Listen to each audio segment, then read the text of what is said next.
반갑습니다. 제영명 목사입니다. LA에서 20년 살다가 은퇴하고 작년에 커네티컷에 저도 왜 그곳을 갔는지 모르겠는데 아직도 퀘션입니다. 제가 왜 그곳에 간지 모르겠는데 그래서 1년 동안 새로운 또 정착생활을 하다가 노회 참석자 이렇게 오게 되는데 더 감사한 것은 우리 노회장님이신 우리 이동준 목사님께서 또 귀한 전에 이렇게 초청해 주셔서 참으로 감사합니다. 고향집에 온 것 같고요. 20년 살다가 1년 떠나 살았는데 LA 공항에서 내렸는데 얼마나 마음이 뿌듯한지 몰랐습니다. 살 때는 LA가 좀 지루하다 그런 생각 들었는데 20년 만에 오니까 날씨가 또 새롭게 아주 참 좋더라고요. LA에 사시는 여러분들은 하나님의 축복 받으신 줄 믿습니다. 아멘, 아멘. 오늘 말씀 제목이 부흥의 참된 의미입니다. 부흥의 참된 의미. 좀 마음에 좀 부담이 가실지 모르겠는데요. 제가 한국에서 사역할 때 경로대학을 섬긴 적이 있었습니다. 매주 월요일이면 한 400명 되는 이제 어르신분들이 모여서 함께 예배드리고 또 성경 공부하고 또 귀한 또 교제도 나누는 이제 그런 모임이 있었는데요. 제가 경로대학 담당 목사라서 이제 매주 설교를 하죠. 어느 주간인가 이런 부흥에 관한 주제를 갖고 제가 이제 올라갔습니다. 그래서 제목에 부흥이 들어가니까 권사님들 얼굴 표정이 이렇게 어두워지시더라고요. 아니 이 나이에 부흥은 무슨 부흥이야. 차라리 부활을 얘기를 하지 그러시더라고요. 오늘 저는 여러분과 함께 정말 우리가 익히 알고 있는 그 부흥, 그것이 정말 부흥인가? 하나님께서 인정하시고 하나님께서 기뻐하시고 하나님께서 원하시는 부흥이 무엇인가라는 그 의미를 한번 나눠보기를 원하겠습니다. 이따가도 아마 찬양하시겠지만 이 땅의 황망을 보소서라는 그런 찬양이 나올 때 아마 20년 좀 넘은 것 같은데 다 가슴이 뜨거워지고 눈물 흘리며 좀 부흥을 부르시던 그런 시절이 있었습니다. 가슴이 뜨거워지고요. 그 당시에 나갔던 주회종들도 많고 또 선교사님들도 참 많았습니다. 그런데 언제부턴가 부흥이란 단어가 좀 부담으로 마음에 오기 시작했고요. 왜 그렇게 뜨겁게 부르짖고 그렇게 뜨겁게 기도하는데 왜 부흥은 내 사에게는 오지 않는가? 우리 교회는 왜 부흥하지 않는가라는 그런 현실 앞에서 참 마음이 많이 무거워지고 심지어 죄책감마저도 들 때도 있었습니다. 저도 LA에서 이렇게 목회를 하면서 부흥이라는 그런 순간도 경험해보기도 했지만은 교회가 또 어려운 현실 앞에 있을 때는 참 무릎 꿇어서 하나님 왜 이렇게 우리는 왜 이렇게 정말 부흥이라는 그 현실 앞에서 우리는 왜 그 부흥의 감격을 경험하지 못할까요? 라고 참 눈물 뿌려 기도하기도 했습니다.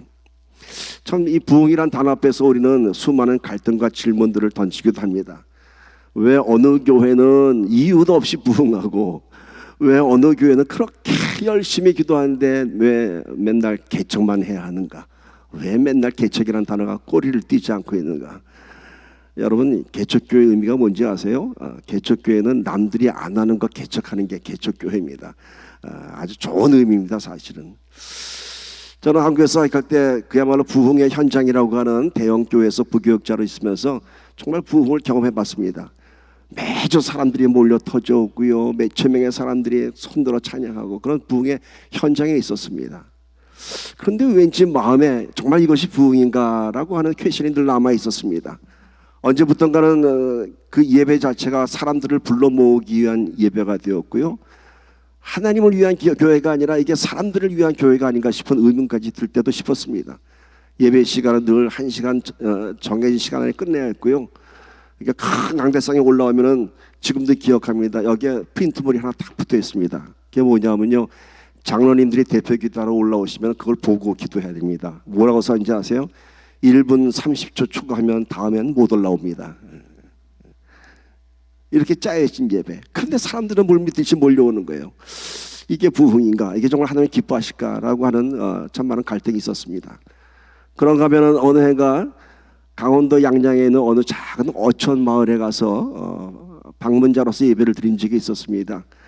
사랑방, 그야말로 사랑방이에요. 교회 건물도 아니고 그 어촌 마을에 있는 한옥집 안에 있는 사랑방, 선풍기도 하나밖에 없었고 부채 이렇게 활명수 그려진 부채 그런 거 이렇게 하면서 하는 그런 예배를 참석했었습니다.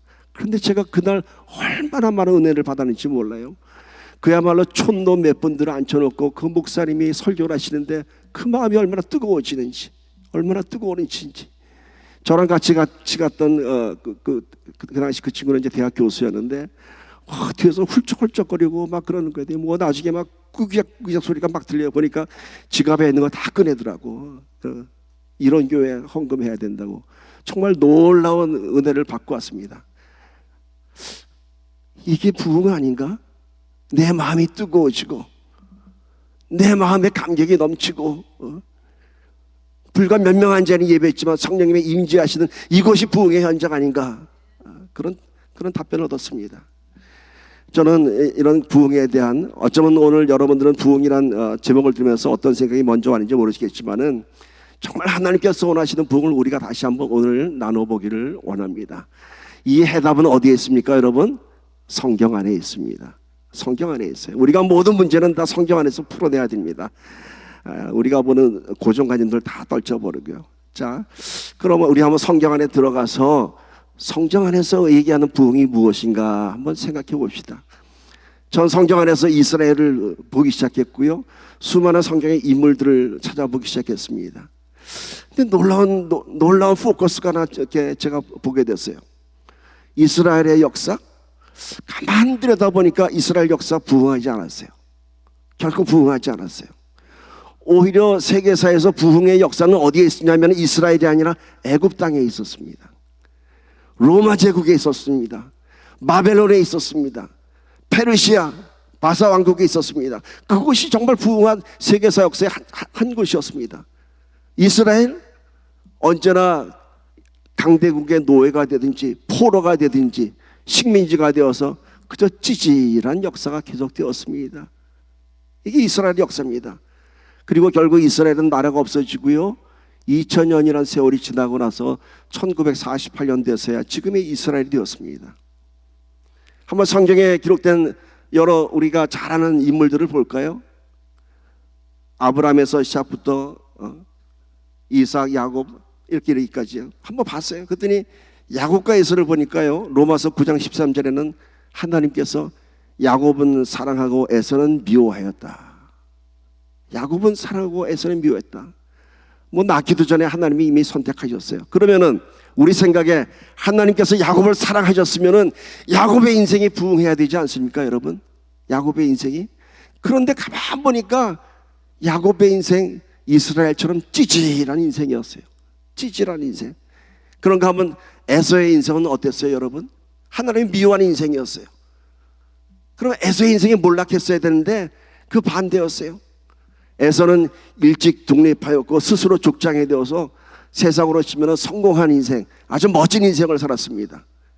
그의 인생은 가난도 없었고 찌질함도 없었습니다. 멋진 남자였습니다. 에서는 여러분, 자기의 장자권을 뺏어간 야곱을 용서할 수 있는 멋진 남자였습니다. 멋진 형이었고 통 큰 남자였습니다. 가진 것이 많았습니다. 그야말로 에서는 성공한 인생, 부흥한 인생을 살았습니다. 반면 야곱은 아버지를 속이고 장자권을 뺏어서 형이 무서워서 삼촌 집으로 도망을 가서 14년간 삼촌 집에서 종살이를 했어요. 그리고 고향으로 돌아올 때도 형 에서가 무서워서 꼼수를 치던 야곱 아니었습니까? 얼마나 찌질한 인생입니까, 여러분? 그런 야곱의 인생이 정말 하나님이 사랑하는 인생인가요? 그 인생이 부흥한 인생인가요? 뭘까요, 여러분? 그 후로 모세, 다윗, 다니엘 수많은 성경의 주인공들의 인생은 우리가 말하는 성공한 인생, 부흥한 인생이 아니라 오히려 어찌 보면 실패자의 인생이었고 고난의 연속이었고 찌질한 인생이었습니다. 그런데 왜 성경은 부흥하고 성공한 인생 에서가 주인공이 되지 않고 바로왕이 주인공이 되지 않고 사울왕이 주인공이 되지 않고 오히려 야곱, 모세, 다윗이 성경의 주인공이 되었을까요? 여기서 해답을 하나 얻습니다, 여러분. 부흥이라고 하는 것은 우리가 말하는 인생의 성공이 부흥이 아니라 그의 인생에 얼마나 많이 하나님께서 함께 하셨느냐, 이것이 바로 부흥한 인생인 것입니다. 찌질한 인생이었지만 하나님께서 하셔서 놀라운 일들을 만들어내지 않았습니까? 이것이 바로 부흥이라고 하는 것입니다. 부흥이라고 하는 이 단어의 원뜻은 숨을 쉬다라고 하는 뜻입니다. 호흡한다라고 하는 뜻입니다. 왜 부흥의 뜻이 호흡한다고 숨 쉰다고 하는 뜻에서 나왔을까? 이 히브리 원에 호흡한다, 숨 쉰다고 하는 것은 아이가 세상에 처음 나와서 응애하고 오는 그런 육체적인 호흡을 얘기하는 것이 아닙니다. 바로 생명을 부어 넣어주신 우리의 그 원래의 호흡을 회복하는 것입니다. 그러니까 부흥의 시작은 하나님께서 주신 그 생명의 호흡을 내가 다시 회복하는 것입니다. 하나님을 다시 만나는 순간 우리가 그때부터 부흥된 인생의 시작이 되는 줄 믿습니다. 이렇게 하나님과 동행하는 인생, 그 인생에서는 누가 드러나냐면 하나님이 드러납니다. 야곱의 인생에서 누가 드러났습니까, 여러분? 하나님 아닙니까? 모세의 인생에서 누가 드러났습니까, 여러분? 40의 광야로 쫓겨나서 도망자가 되어서 40년 동안 인생의 가장 정말 꿈 같은 그 시기에 40년을 그냥 처가살이 하면서 목동으로 살지 않았습니까? 80대는 그의 손에 쥐겨진 찌들은 지팡이밖에 없었습니다. 그가 출애굽의 민족의 지도자가 되었습니다. 누가 그렇게 세웠나요?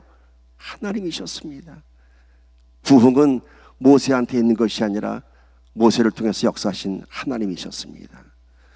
오늘 우리의 인생을 돌아보면서 어쩌면 참 힘든 시간들을 보내면서 나는 참 실패한 인생이 아닌가, 나는 왜 이렇게 살았을까, 거기에 초점을 맞추지 마시고 그 어려운 순간 가운데서 하나님께서 얼마나 나와 함께 하셨나, 얼마나 많은 하나님의 은혜를 내가 경험하였는가, 그것을 고백한다면 저와 여러분은 부흥한 인생이 된 줄 믿습니다. 교회도 마찬가지입니다. 참으로 힘들고 어려운 순간순간을 지나면서 이 코로나 사태를 지나면서요, 교회들이 얼마나 힘들어졌는지 몰라요. 그래도 우리 아름다운 교회는 그래도 와서 보니까 참 마음이 좋네요. 이렇게 권사님들도 앉아 계시고 또 많은 분들이 곳곳에 앉으셔서, 제가 처음 오늘 바퀴나스에 왔는데 우리 목사님께서, 우리 김정우 목사님께서 아주 천사 같은 미소로 맞이해 주시더라고요. 얼마나 마음이 뿌듯한지요. 이게 바로 아름다운 교회, 부흥한 교회 아닙니까, 여러분? 제가 이제 뉴욕에 가끔 나가서 설교도 하고 그러는데요, 가면 뉴욕 교회 현실은 굉장히 힘듭니다. 지금 원래 출석하던 사람들이요, 코로나 사태를 지나가면서 예배 형태가 바꿔졌어요. 이제 교회 안 나가도 되는 거예요. 집에서 온라인 예배 드리고 아멘하고 끝나는 거예요. 교회 재정이 어려워졌어요, 여러분. 현실적으로 너무너무 힘든 이때입니다. 여러분, 이때가 우리가 정말로 얼마나 하나님을 간절히 찾는가 하는 귀한 정말 생명이 회복되는 시간이 되기를 간절히 소망합니다. 이제는 교회도요, 세상에 얘기하는, 제가 얘기했던 그런 사람들이 많이 몰려오고 큰 건물 짓고 뭐 그런 교회가 부흥하는 것이 아니라 이 안에서 하나님께서 얼마나 함께 하시느냐, 그것이 부흥하는 교회인 줄 믿습니다. 이제 부흥의 참된 의미 첫 번째는 뭐라고요? 하나님이 얼마나 나와 함께 하셨는가. 내가 약할 때가 바로 하나님을 간절히 찾는 부흥의 때인 것입니다. 내가 고난의 한가운데 있을 때, 그때 비로소 우리는 하나님을 찾을 수 있는 것입니다. 그때 이제 나 혼자 곧 살던 인생에서 하나님과 동행하는 인생이 되는 것입니다. 야곱은요, 하나님 없이는 살 수 없는 연약한 사람이었습니다. 그래서 죽기 살기로 씨름하지 않았습니까? 야복강가에서. 기드온은 겁 많고 의심 많은 그런 사세였습니다. 그래서 하나님께 좀 보여달라고, 징표를 달라고. 골리앗 앞에 선 다윗은 어린 소년이었습니다. 그 어린 소년이 그 큰 골리앗을 두려워하지 않고 하나님의 말씀, 하나님의 권능을 갖고 싸우지 않았습니까, 여러분? 여러분, 저는 골리앗과 다윗을 볼 때 이런 생각을 하게 돼요. 사람들은 다 그 골리앗의 큰 체구를 보면서 두려워했습니다. 근데 다윗은 안 두려워했어요. 왜일까? 아마 이러지 않았을까요? 다윗이 골리앗을 탁 보는 순간, 이야, 엄청 크다. 무서워가 아니라, 넌 내가 눈 감고 던져도 맞겠다. 얼마나 큰지. 여러분, 우리의 세상의 현실의 벽에 골리앗처럼 두렵습니까? 그 두려움을 보이시지 마시고, 내가 눈만 감고 던져도 넌 맞겠다. 넌 내가 하나님과 함께 기도만 하면 쓰러질 것이다 라고 하는 믿음으로 나아갈 때 우리는 부흥을 경험하게 될 줄 믿습니다. 하나님과 동행하는 인생이 바로 부흥한 인생이었습니다. 세상에서 보기에는 정말 찌질한 인생 같았지만 그 인생 속에서 하나님의 역사가 드러났던 것입니다. 이제 우리 다시 한번 기대합시다. 여러분, 내 인생에 다시 하나님이 역사하실 때 내 심령이 부흥할 것이고 우리 교회가 부흥할 것이고 나라가 다시 부흥할 것입니다. 대한민국 새로운 영적인 부흥이 있기를 간절히 함께 기도합니다. 이렇게 부흥이 시작됐습니다, 여러분. 그럼 우리가 뭘로 증거할까요? 내 인생이 부흥했다는 거. 내가 하나님 만나서 내 호흡이 시작됐어요. 참 우리 은혜 받았을 때 눈물 흘리고 둥실둥실 떠다니지 않습니까? 얼마나 다 경험하신 분들 아니에요. 그러고만 다니면 어떻게 되나요? 그러고만 다니면은 나중에 김 빠져요. 나중에 김 빠져요. 하나님 만났을 때에 나의 사명을 찾아내야 합니다. 하나님 만났을 때 내가 무엇을 할까요? 바울이 다메섹 강변에서 회심했을 때 던진 두 가지 유명한 질문이 있습니다. 무슨 질문인지 아세요? 첫 번째가 주님 당신은 누구십니까? 주님 당신은 누구십니까? 두 번째, 주님 내가 무엇을 하리이까? 사도행전 20장 10절 보니까요, 내가 이르되 주님 무엇을 하리이까? 주께서 이르시되 일어나 다메섹으로 돌아가라. 내가 해야 할 모든 것을 거기서 누가 이리라 하시거늘. 주님 누구시니까 하고 물어본 다음에 던진 질문이 내가 무엇을 하리이까? 이었습니다. 이것이 바로 오늘 우리 부흥의 순간에 던져야 하는 두 가지 질문입니다. 먼저 하나님 당신 누구십니까? 주님 누구십니까? 이 질문이 왜 필요한지 아세요, 여러분? 우리 날마다 기도하죠. 기도하는데 그 내가 기도하는 그분이 누군지 알고 기도해야 될 거 아니에요. 하나님, 지금까지 내가 알았던 하나님이 아니라 여러분에게 정말 생명을 주신 그 하나님을 오늘 우리가 다시 한번 깊이 알아야 됩니다. 안다는 것은요, 지식으로 안다는 걸 제가 얘기하는 것이 아니에요. 체험해야 하는 거예요. 하나님을 경험해야 됩니다. 여러분, 알지도 못하는 사람께 구하면 그게 뭐죠? 여러분, 길 가다가 알지도 못하는 사람에게 돈 좀 주세요 하면 그건 뭐죠? 거지죠 뭐.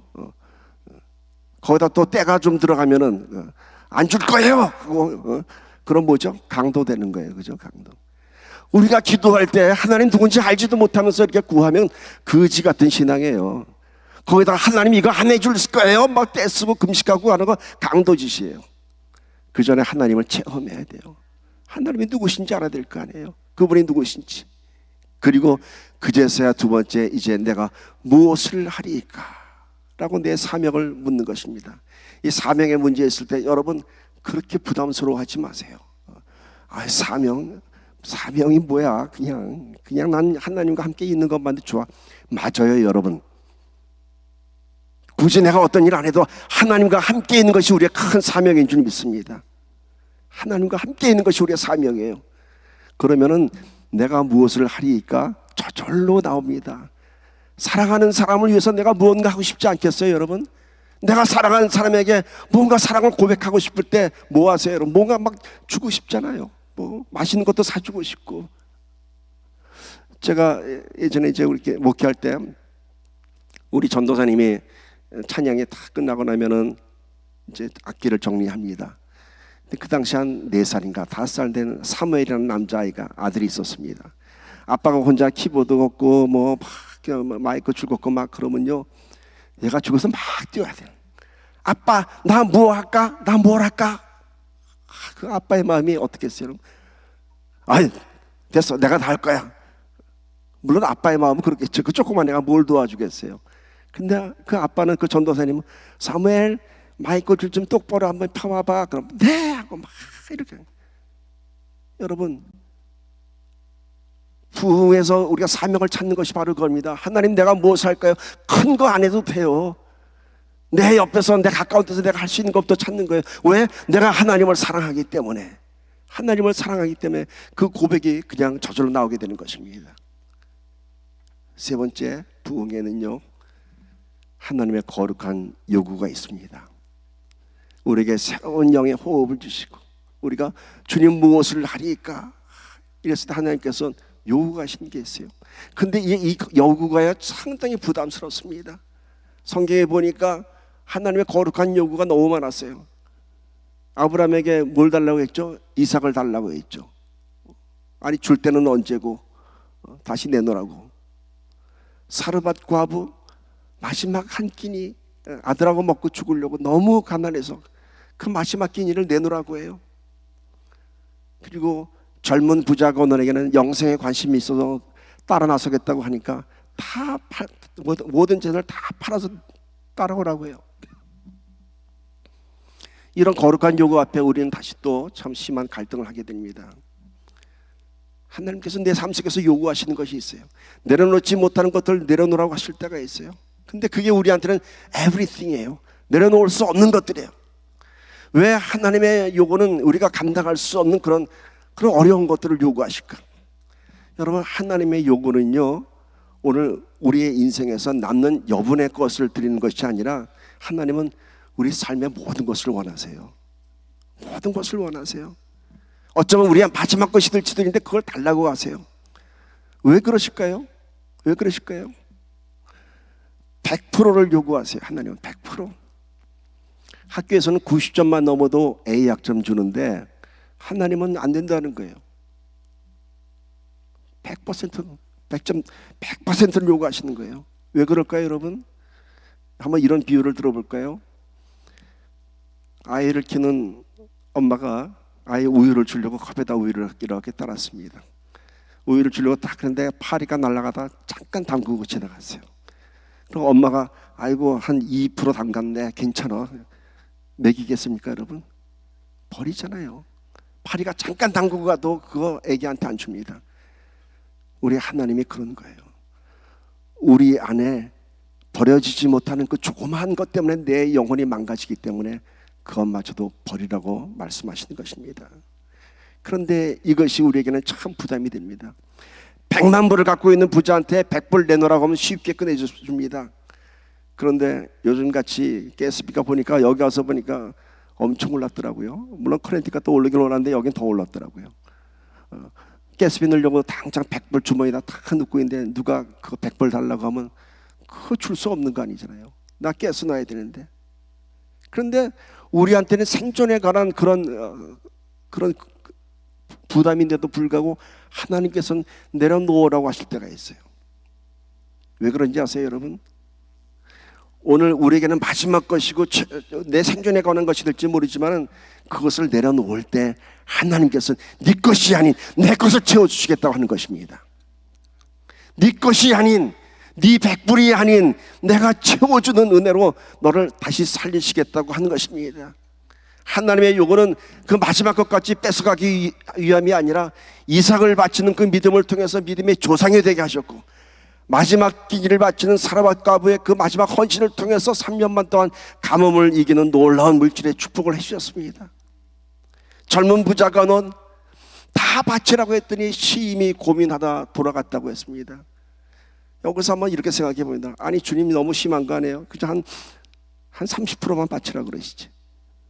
그러면 그 젊은 부자가는 영생 얻었을 텐데. 아니 한 50%만 바쳐도 아마 젊은 부자가는 사람이 공부한 사람이어서 아마 50% 정도만 아마 내고 갔을 거예요. 아마 이런 생각할지도 모르겠습니다. 근데 예수님은 그렇지 않았어요. 다 내놓으라. 왜?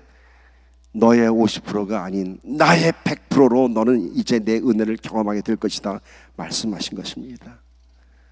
저도 이런 경험을 했습니다.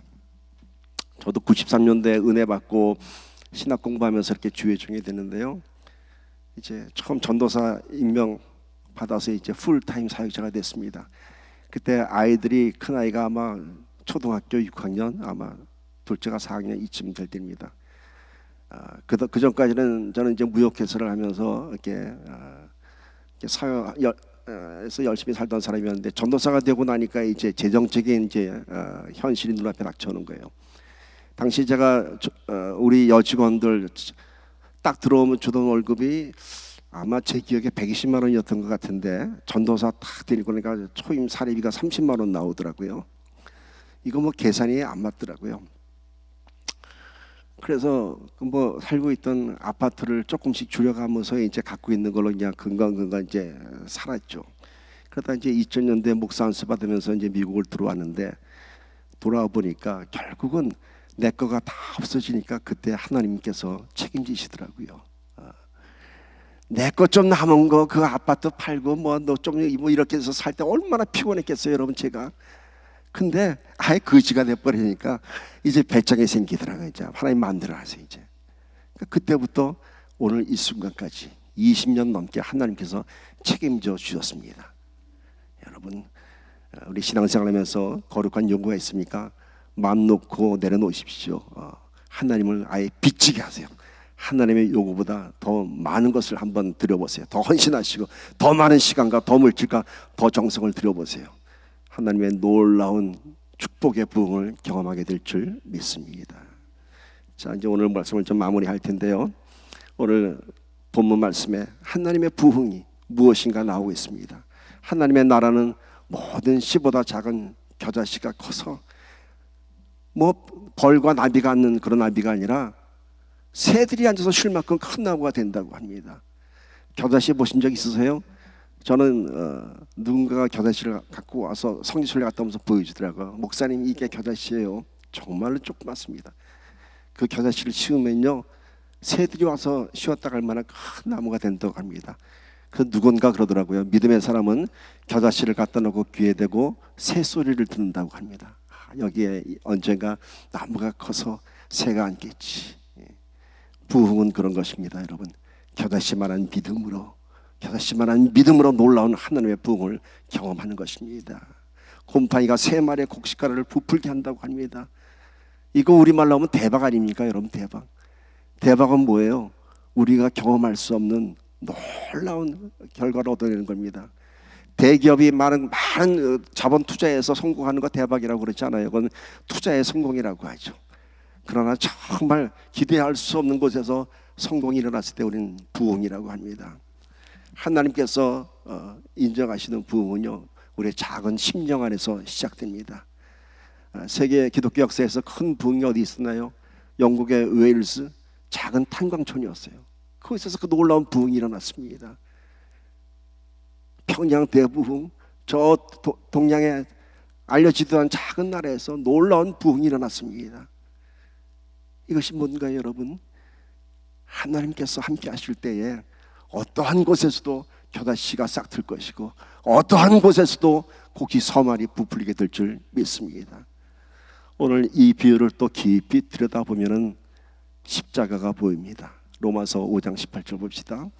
그런즉 한 범죄로 많은 사람이 정죄에 이른 것 같이 한 의로운 행위로 말미암아 많은 사람이 의롭다 하심을 받아 생명에 이르렀느니라.